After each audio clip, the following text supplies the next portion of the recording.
কিডনিৰ পাথৰৰ সমস্যা এটা খুব বাঢ়ি অহা সমস্যা আৰু দিনক দিনে ইয়াৰ প্ৰাদুৰ্ভাৱ বৃদ্ধি পাই গৈ আছে অসম তথা উত্তৰ পূৰ্বাঞ্চলত কিডনিৰ পাথৰৰ সমস্যাটো ঠিক দিনক দিনে বাঢ়ি গৈ আছে আৰু তাৰ বিষয়ে কিছু সচেতনতা সজাগতা আনাৰ উদ্দেশ্যে আমি এই বিশেষ সপ্তাহটো পালন কৰিছোঁ য'ত ৰোগীসকলে সম্পূৰ্ণ আমাৰ বিশেষজ্ঞ ইউৰলজিষ্টৰ দ্বাৰা সম্পূৰ্ণ বিনামূলীয়া পৰামৰ্শ তথা পৰীক্ষা নিৰীক্ষা আৰু ট্ৰিটমেণ্টত বিশেষ ৰেহাই পাইছে আৰু এই বিশেষ সপ্তাহটো উদযাপন কৰি আমি ৰাইজৰ মাজলৈ এটা বাৰ্তা প্ৰেৰণ কৰিব বিচাৰিছোঁ যে কিডনিৰ পাথৰ যদিও এটা খুব সহজেই দেখা সমস্যা আমি আল্ট্ৰাছনোগ্ৰাফি কৰিলে দেখা যায় যে শতকৰা 15 জনমান পুৰুষ বা মহিলাৰ আমি যদি আল্ট্ৰাছাউণ্ড কৰি চাওঁ সিমানখিনি তেওঁলোকৰ পাথৰ দেখা পোৱা যায় আৰু পাথৰ থকা মানে যথেষ্ট চিন্তিত হয় লোকসকল কিন্তু এনেধৰণৰ চিন্তা কৰাৰ দৰকাৰ নাই সকলোবিলাক পাথৰত অস্ত্ৰোপচাৰো দৰকাৰ নাথাকে এটা বিশেষ নিৰ্দিষ্ট আকাৰলৈকে যেনেকৈ 6-7 মিলিমিটাৰ মানলৈকে যদি পাথৰৰ আকাৰটো বৃদ্ধি পায় তাৰ পিছতহে অস্ত্ৰোপচাৰৰ দৰকাৰ হয় তাৰ আগত হ'লে বেছিভাগ পাথৰে ঔষধ পাতিৰ দ্বাৰা বা খোৱা বোৱাৰ কিছু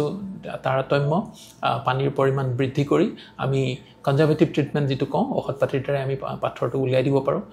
কিন্তু তাত এটা অসুবিধা থাকে যে পাথৰ কিডনিত যদি এবাৰ হয় সি বাৰে বাৰে হ'ব পাৰে কাৰণ কিডনিটো যেতিয়া থাকিব তেতিয়াহ'লে কাৰখানাটো থকাৰ নিচিনা কথা পাথৰটো আগলৈও হ'ব পাৰে গতিকে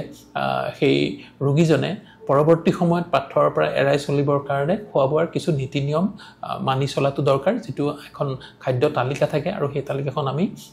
এই বিশেষ সপ্তাহটোত আমি বিনামূলীয়াকৈ ৰোগীসকলক বিতৰণ কৰাৰ ব্যৱস্থা কৰিছোঁ আৰু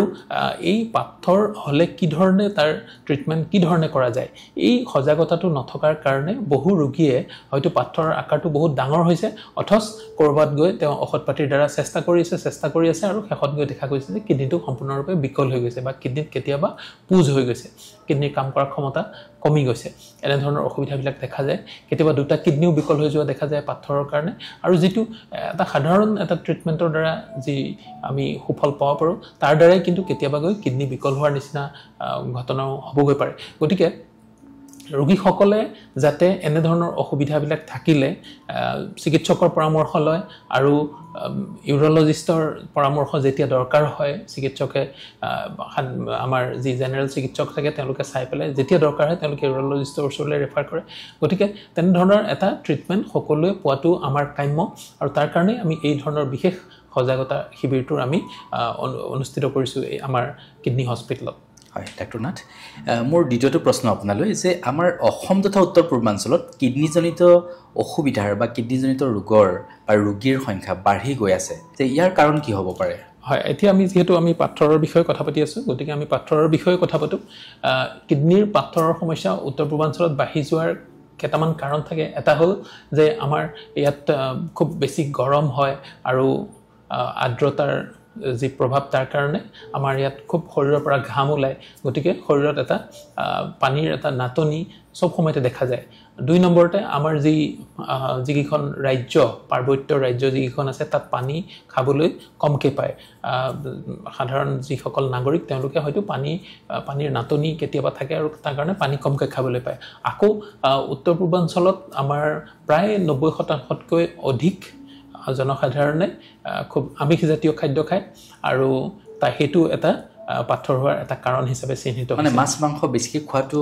এটা পাথৰৰ কাৰণ হ'ব পাৰে অত্যধিক মাছ মাংস খালে প্ৰস্ৰাৱত অম্লজাতীয় পদাৰ্থৰ পৰিমাণ বাঢ়ি যায় আৰু তেতিয়া কিডনিত পাথৰৰ সমস্যাটো বেছিকৈ দেখা যায় পাথৰ বেছিকৈ ফৰ্মেশ্যন হয় আকৌ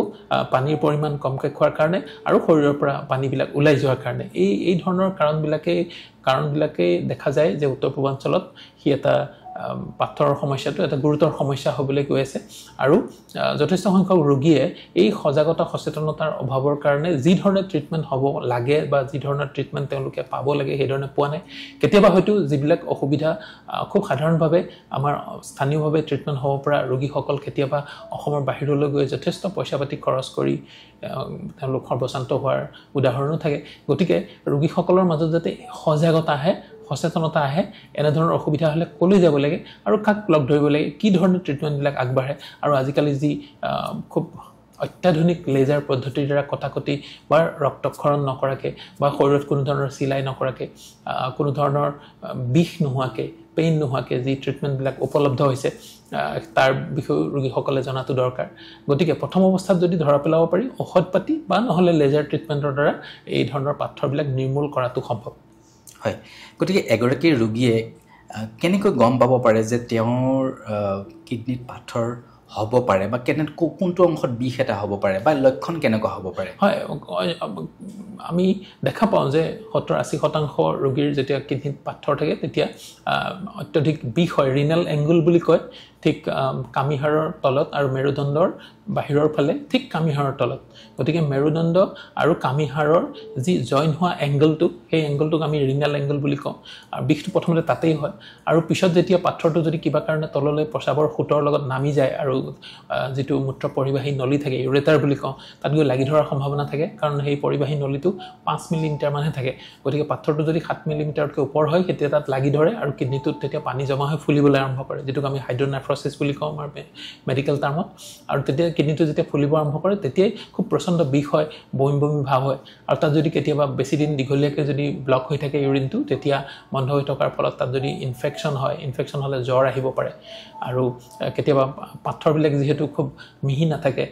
তাক খহটা হয় কেতিয়াবা জোং থাকে গতিকে সি শৰীৰৰ কোমল অংশবিলাকত আঘাত কৰাৰ কাৰণে তাৰ পৰা ৰক্তক্ষৰণ হ'ব পাৰে গতিকে